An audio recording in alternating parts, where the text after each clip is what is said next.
এটা breaking news এই মুহূৰ্তত দৰ্শকক জনাব বিচাৰিছো এছিএছ বিষয়া শৰ্মিষ্ঠা বৰুৱাক চাকৰিৰ পৰা বৰখাস্ত কৰা হৈছে আমি জনাইছো এই মুহূৰ্তত এটা গুৰুত্বপূৰ্ণ খবৰ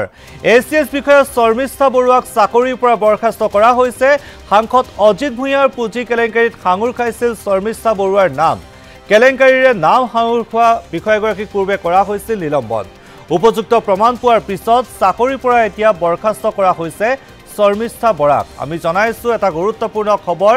এছিএছ বিষয়া শৰ্মিষ্ঠা বৰাক চাকৰিৰ পৰা বৰখাস্ত কৰা হৈছে সাংসদ অজিত ভূঞা পুঁজি কেলেংকাৰীত নাম সাঙুৰ খাইছিল শৰ্মিষ্ঠা বৰাৰ আৰু কেলেংকাৰীৰ সৈতে নাম সাঙুৰ খোৱা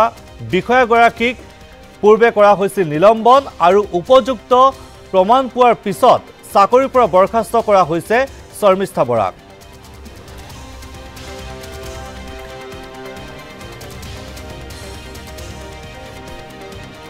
আৰু সবিশেষ জানিবলৈ এই মুহূৰ্তত ফোন লাইনত সংযুক্ত হৈছে আমাৰ চিফ ৰিপৰ্টাৰ অপূৰ্ব কাৰ্জীৰ সৈতে অপূৰ্ব কাৰ্জী আপোনাৰ হাতত কি সবিশেষ আছে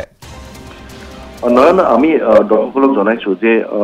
সাংসদ পুঁজিৰ যি এক কেলেংকাৰী সংঘটিত হৈছিল সাংসদ অজিত কুমাৰ ভূঞাৰ আৰু সেই কেলেংকাৰীত অভিযুক্ত হৈছিল এইগৰাকী এছিয়াছ বিষয়া শৰ্মিষ্ঠা বৰা আৰু তেওঁ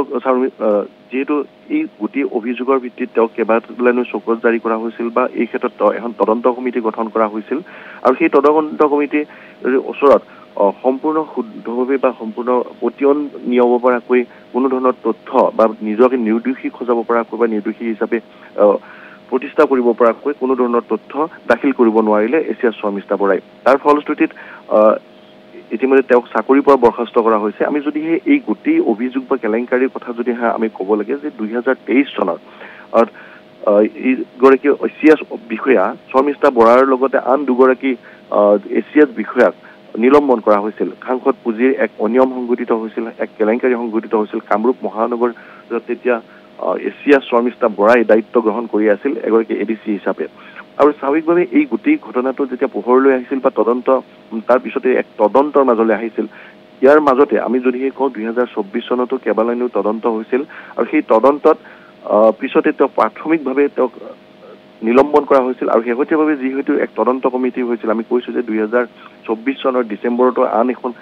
তদন্ত কমিটি বৈঠক অনুষ্ঠিত হৈছিল সেই বৈঠকত কিন্তু শৰ্মিষ্ঠা বৰাই এছিয়াছ শৰ্মিষ্ঠা বৰাই কোনো ধৰণৰ তেওঁক নিৰ্দোষী সজাব পৰাকৈ কোনো তথ্য বা তেওঁক নিৰ্দোষী সম্পৰ্কে কোনো প্ৰমাণ দিব নোৱাৰিলে আৰু সেই প্ৰমাণ